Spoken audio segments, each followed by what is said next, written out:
And I think it's sort of shorthand for Milwaukee. It can kind of go way beyond kind of the beer and bratwurst, kind of stereotype. I think Milwaukee is a really interesting blend of large and small, and I think that's the main your market has.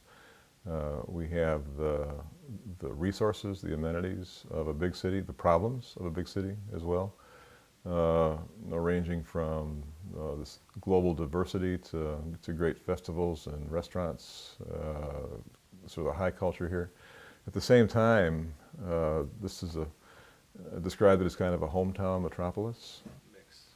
How I got involved with the Milwaukee Flag Project was I got an email from Steve Codis, who was the designer, who was the one who really, he's the quarterback, he's the guy who really has carried this idea. My name is Steve Codis. I'm a graphic designer. You always look around the world and see things that are just like, why is that the way it is? That could be better, this could be better, this logo could be better, whatever it might be, right? We're always sort of like hyper-analyzing things, and it's almost kind of a curse. Nothing can quite prepare you for one of the biggest train wrecks in vexillological history. Are you ready? It's the flag of Milwaukee, Wisconsin.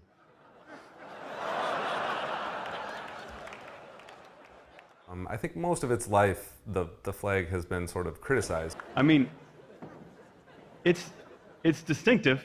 I'll give him that. Because it was designed by an alderman who took pieces of submissions from a citywide contest in 1955 and put them all into one flag, right? It's like the epitome of like what not to do, right? Sort of designed by committee or just make everybody happy. When I've said that the flag is so busy, it's a wonder it hasn't collapsed of sheer exhaustion. Ultimately, it fails us. It doesn't really serve a purpose. So why constantly be made fun of for it, right? On the national level. The main thing that I saw was just such a big opportunity, right? It's like, I know I have pride for Milwaukee. I know many other people have pride for Milwaukee. We don't have this like universal umbrella sort of top level symbol that represents the city and also represents the people. And I saw an opportunity, one, to change it, but in another way, like engage the community and work, together. So, yeah, opportunity. It's a hot mess. And Steve Codis, a graphic designer from Milwaukee, wants to change it. After the TED Talk came out, I was kind of put on the spot like, hey, you're going to do this, what are you doing? I got hit up by local TV stations, and the more I started to talk about it, the realer it became. And it started out just as me speaking about this idea of having a flag that we care about, and Milwaukee's a great city, we deserve a great flag.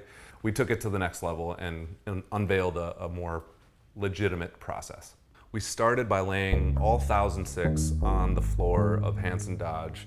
So it was exhaustive. Steve had Xeroxed all these things where Hanson Dodge had, and we laid them out in rows of 2, and we figured out that it was 2 football fields.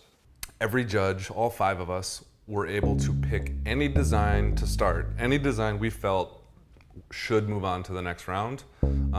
Pick it up. You don't have to explain why, you just choose anything that's going to move forward instead of starting by picking things that are not going to move forward. So we start on a positive note. So that was the first step. And I think through the first pass, we got to like 200 or 250. So we got down pretty quick.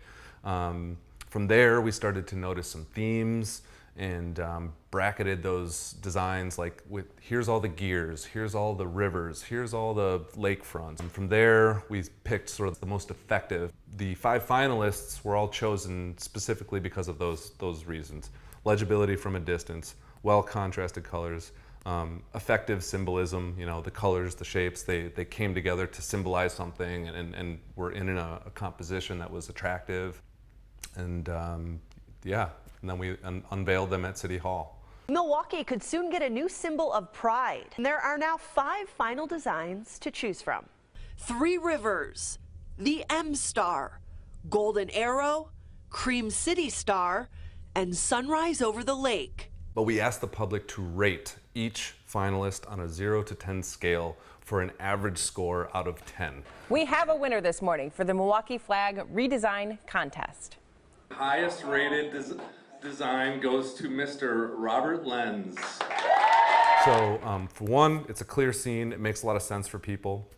Number two, it has strong symbolism. It symbolizes our three rivers, which break through Milwaukee and create how we interact through the city, bridges and also the three founding towns, which is how Milwaukee was formed. There were three independent townships that incorporated to become Milwaukee in 1846.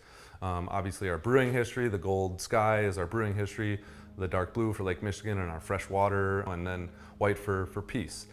It depicts the sun rising over Lake Michigan, symbolizing a new day, which just take a moment and really think about that. I mean, that's a very powerful sentiment.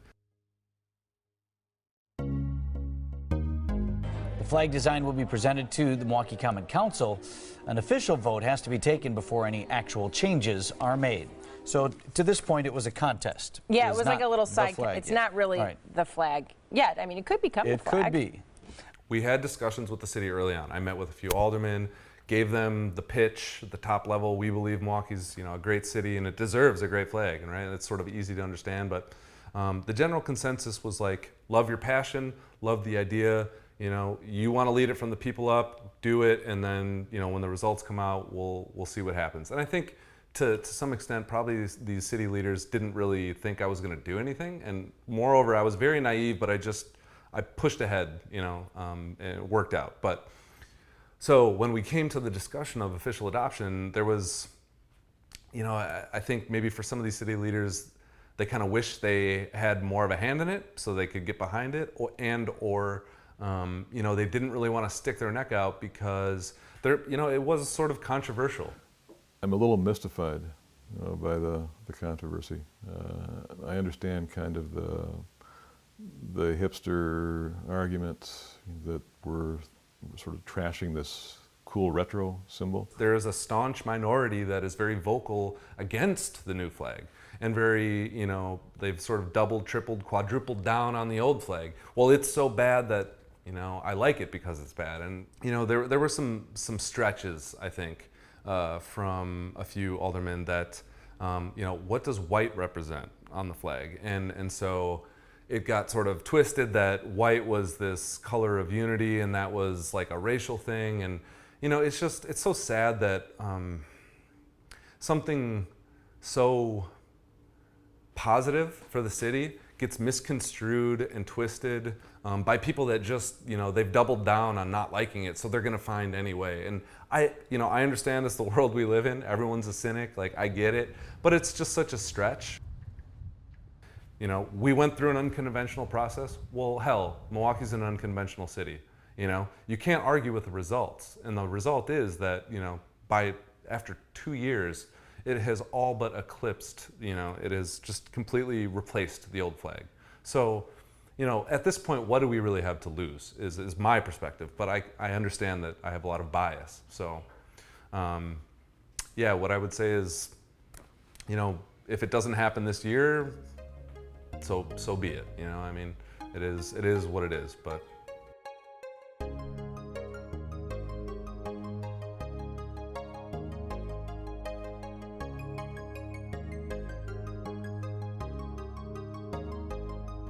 First of all, it's only a flag. It's not going to cure unemployment. It's not going to whiten your teeth. So I think it's important to recognize the limitations of a flag. With that said, we salute a flag. We salute a flag as Americans, or Poles or Zambians. So there's power a symbol has to both crystallize a sense of identity around a common image and to create a sense of shared fate, kind of a common fate mentality. I think it has very obvious power as a point of connection, a symbol of what we all share. That lake, that sun, the history is something that belongs to all of us. So I think that's a really important message to send. As we in the 21st century live in a pretty polarized society, and Milwaukee itself certainly has issues of division, racial, economic, political, and others. And so whatever we can do to kind of focus on a sense of what we have in common, I think is absolutely important.